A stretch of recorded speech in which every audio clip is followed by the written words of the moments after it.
Isang malaking awesome. And we are down now. So 89,900 at as of the moment ng recording natin. And ako nga pala si Osaber. I've been here since 2017 and been trying to share you guys my wins and losses dito sa cryptocurrency since 2021. And may goal tayo na sana ma 100K natin, which is very possible. And I'm very sure that we will be able to do it.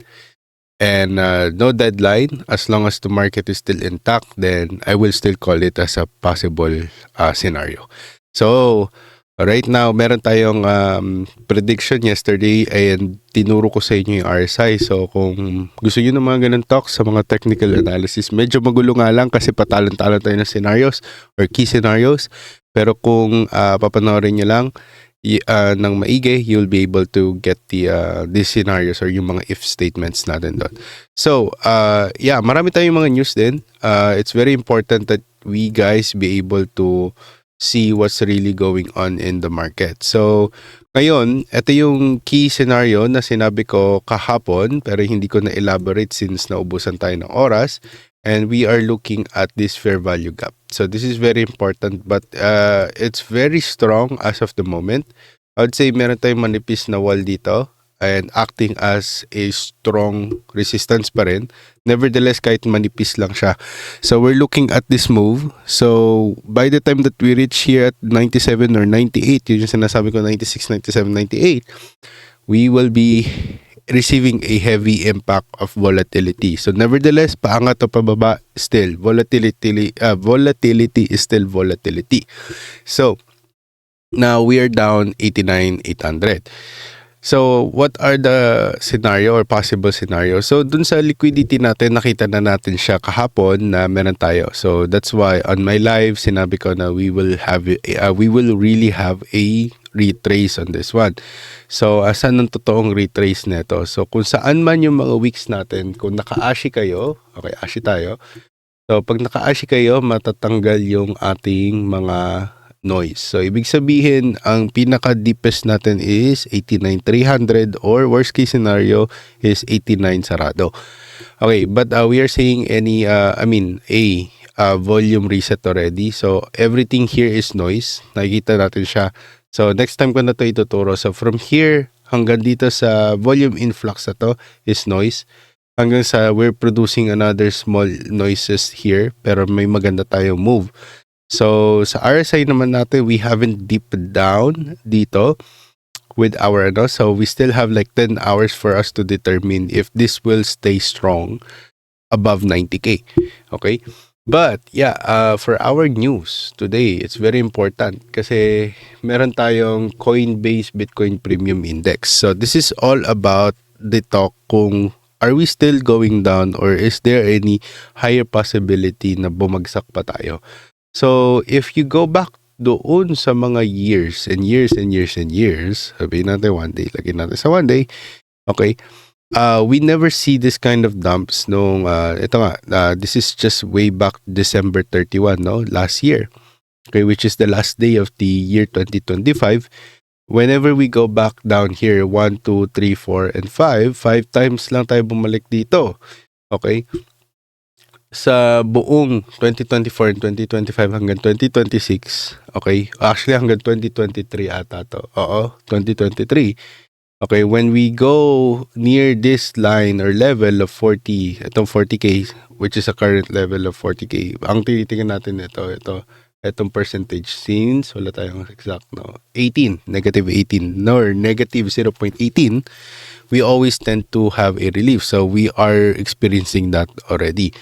So, dito ko naisip na, okay, nevertheless, kung ganun pala yung nagiging issue at wala nang gusto maglabas or mag-realize ng profit nila, why BlackRock, or sabihin natin, ETFs are having still the outflows?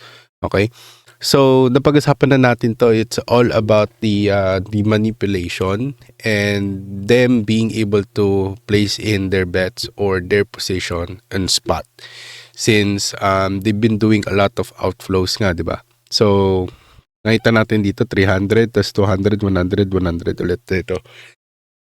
Okay, but if we are looking at the major players, no? We have inflows. So, walang-wala yung 130. So, pwede natin sabihin arbitrage. Pwedeng ganon. Pwedeng balik sa custodian. Pwede natin sabihin ganyan. Pero si Fidelity ang may pinakamalaki. Okay, this day. So, we're looking at the intradays, no? So, hindi to something na talagang dapat we need to be worried about. This is just like us being reactive to this one, and it is losing its power already. So next nating news is this one, which is the capital inflow in Bitcoin have dried up. So ibig sabihin, there's a lot of people trying to realize their profits all throughout, and we have been doing this for quite some time.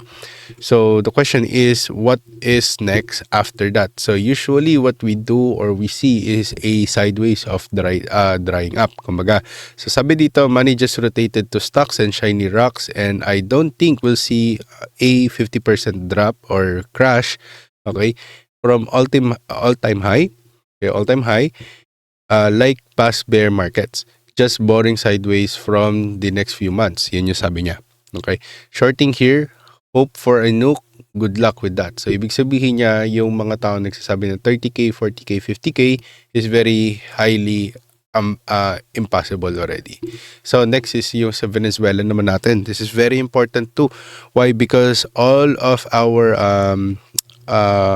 attention is circulating doon sa nangyari sa Venezuela, tapos itong umiinit na issue about Greenland and Iran.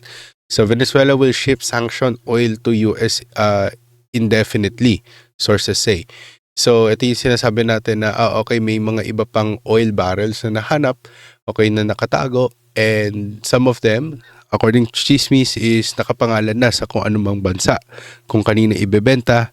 And ito yung sinasabi natin na if no one really needs oil, then who has this demand? Why there is demand? So ito yung napag-usapan namin ng asawa ko na in order for us to really run the nuclear power, sabihin natin, if we are really diverting or kumbaga converting to nuclear power, we really need oil or crude or sabihin natin fuel to fire this up.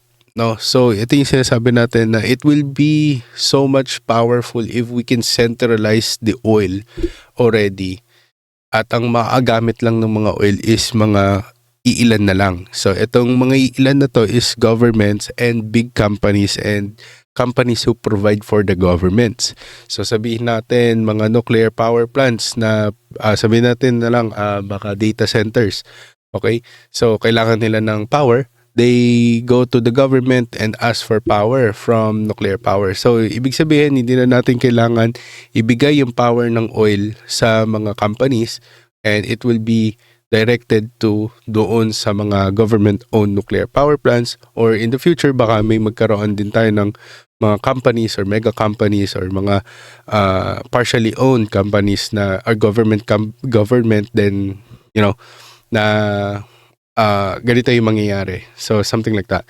So, those are just speculations, so not a financial advice. But yeah, meron tayo isa pa dito, which is President Trump says Venezuela will only be purchasing American-made products with oil money made from a new oil deal. So, dito medyo lumalakas yung speculation natin na we are just trying to really control oil, and hindi naman talaga importante, no, kung sino yung may pinakamaraming oil at kumbaga sino may pinakamalakas na pera para bumili ng oil.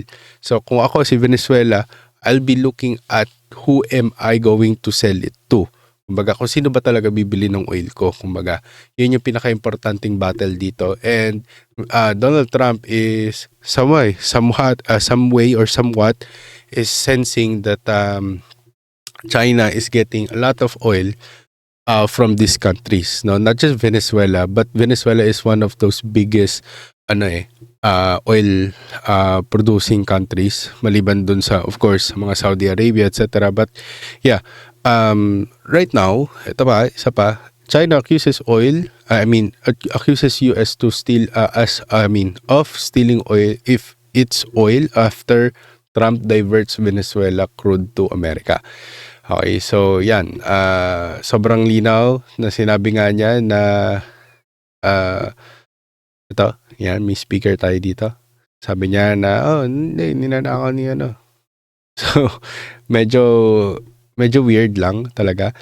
And to the point na they're coming out already. China is coming out. And that's what US wants.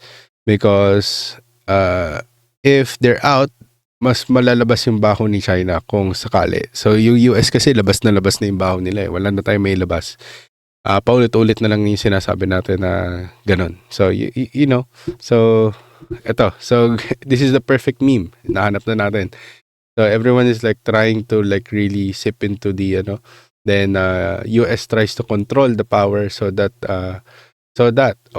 these people will not be able to use it. Parang ganun. But yeah, I'm not also into it, but yeah, it's just so funny to see this. So next is sabi dito, US seizes Venezuela linked Russian flag oil tanker after weeks long pursuit. Ito yung isa sa mga prediction din natin na si Russia nakikisawsaw at makikisawsaw talaga dito is because Russia is also involved. Sinabi natin yan. Hindi lang, imposible lang na si China lang to. So it's either si China boss niya si Russia or either way si Russia boss niya si China. So parang ganyan eh. So, ito yung nakikita natin din na pwedeng maging key scenario na na magta-triumph si Trump dito. Hindi yan wordplay. Yun talaga yung gusto ko sabihin. Na mananalo talaga si Trump dito sa na to. Hindi dahil nasa US ako. It's just that this is his power. Kumbaga, ito yung realm niya. Kumbaga sa Jujutsu Kaisen, okay, nasa loob ka ng domain ni Trump na dito. Kasi magaling na sila sa oil. For many years and decades, they have been mastering the oil trade, and they have been able to instruct a system for oil play. So ngayon, last natin na news is yung Russia claims Marinera tanker as our vessel. So ito, medyo malaki tong issue na to. Napaka-imposible din naman na ito lang yung magiging start ng war, and sobrang paurong natin kung ito yung magiging issue. Unless there is a lie between this. No, so hindi ko alam kung ano yung lie between that. Maybe we're just using oil as a reason for war, or maybe we are in a greater reason, which is sabihin natin data centers or AI power chips, etc. Pero mainly tulad na sinabi ko, that's the future, or probably that's today. What is happening right now? We are shifting from mechanical to touch, tapos touch to voice, tapos voice to mind, kumbaga. So we are now there. So AI is is the bridge to all of those things that we haven't touched yet. Kumbaga, hindi pa natin natatap into. So in order for us to really do that, we need a lot of data centers, realty. Some companies are even thinking about putting it outer space, kung meron mang outer space, quote and unquote. So those are the things that we're looking at. And I don't see that Russia, China will be pursuing war here.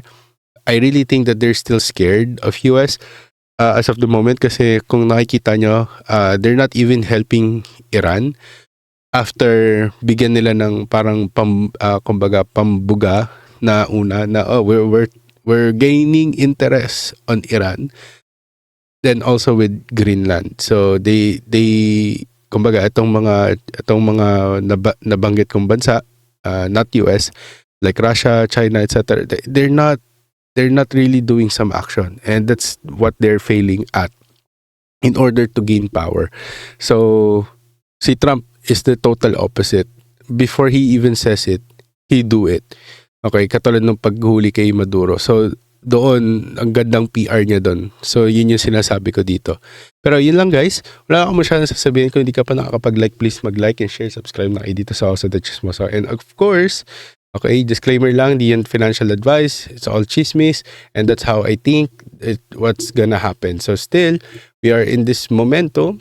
Okay, we are going this momentum. So, I'm not saying any structures, but please be careful with your trades, and everything is shaky a little bit as we sa MACD, hindi pa naman tayo nag-zero ulit. So, any sideways here could also capitulate. So, kaya tayo may ganitong momentum. So, yun lang guys. Chismis lang lahat ng yun. Kailangan nyo pa rin aralin, planuhin, at kilusan. So, yun, ang lahat ng to ay ating makamtan. At syempre, stay awesome. Goodbye guys.